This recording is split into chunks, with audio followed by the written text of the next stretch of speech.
नमस्कार दोस्तों, हमारी आज की कहानी का नाम है घूंघट। मौसम अपने पूरे शबाब पर था। जेठ का महीना और गर्मी की उमस इतनी कि पानी से नहाकर निकले नहीं कि पसीने से स्नान हो जाए।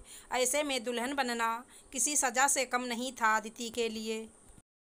ससुराल में पहला दिन भारी बनारसी साड़ी में 2 गज लंबा घूंघट जान ले रहा था और उस पर बार बार होता पावर कट आग में घी का काम कर रहा था।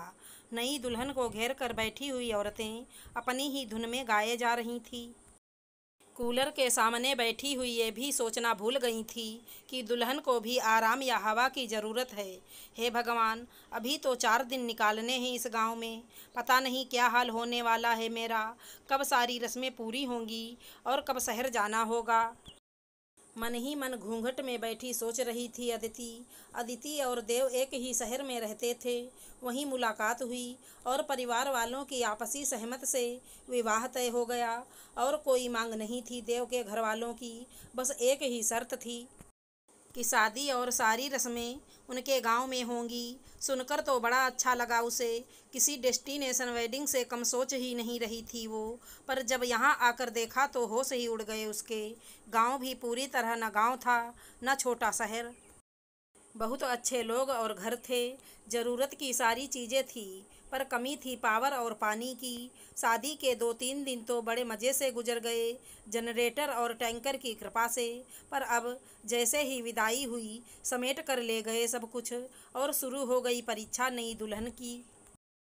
जैसे जैसे दिन चढ़ता जा रहा था और गर्मी बढ़ती जा रही थी, हालत ख़राब होती जा रही थी अदिति की। कुछ काम तो वैसे भी नहीं था। नहाना भी सुबह सुबह विदाई के समय ही हो गया था। कोई बहाना भी नहीं था कि उठकर जा सके। उस पर सासू माँ ने पहले से ही बोल रखा था कि घूंघट मत खिसकने देना। यहाँ गांव में पूरा परिवार है हमारा, एक भी परंपरा तोड़ी नहीं कि समस्या हो जाएगी और सब हंसने लगेंगे, इसलिए थोड़ा सहन करना पड़ेगा। धीरे धीरे मेहमान भी कम हो रहे थे, पर उसके पास बैठी ननदों और बुआओं में से एक भी खिसक नहीं रही थी। ऐसा लग रहा था जैसे वे सब भी उस घूंघट की ही चौकीदारी कर रही हैं। तभी एकदम शांति छा गई। घूंघट के पार दिख तो रहा नहीं था, पर ऐसा लगा जैसे लकड़ी के सहारे चलकर आ रहा है कोई। खड़ी हो जाओ भाभी, दादी आई हैं, उनके पैर छूने हैं, एक ननद ने धीरे से कोहनी मार कर कहा और सब खड़े हो गए। नई बहू कहाँ गई? अरे लड़कियों, थोड़ी हवा तो आने दो दुल्हन को।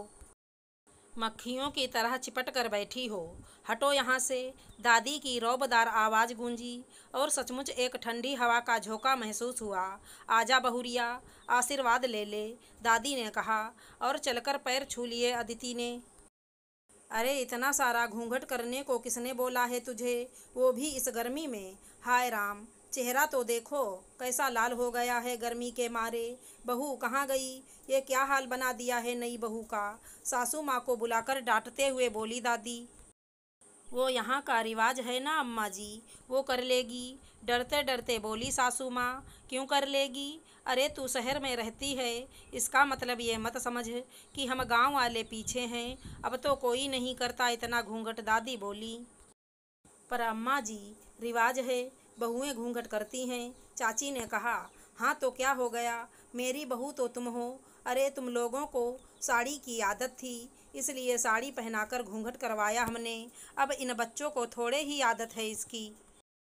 जा बेटा, जा जाकर कपड़े बदल ले, कोई आरामदायक सूट पहन सकती है, फिर शाम को मुंह दिखाई में बदल लेना, तब तक तो फ्री रहे। सर पर हाथ घुमाते हुए बोली दादी। सूट? क्या कह रही हैं अम्मा जी, अपने परिवार में? आश्चर्यचकित होकर बोली चाची। गलत है हाँ अम्मा जी, ये लाड़ आपने हमें नहीं दिए, सासू माँ बोली, और मिलेंगे भी नहीं। तुम बहू हो और ये पतोहू, यानी एक पीढ़ी आगे। और वैसे भी मूलधन से ब्याज ज़्यादा प्यारा होता है, ये तो मेरा ब्याज है। प्यार से गले लगाती हुई बोली दादी माँ। और अदिति को लग रहा था जैसे ऐसे प्यार के साथ तो 4 दिन क्या, पूरी ज़िंदगी गुजर जाएगी। आशा करती हूँ हमारी कहानी अच्छी लगी होगी। धन्यवाद दोस्तों।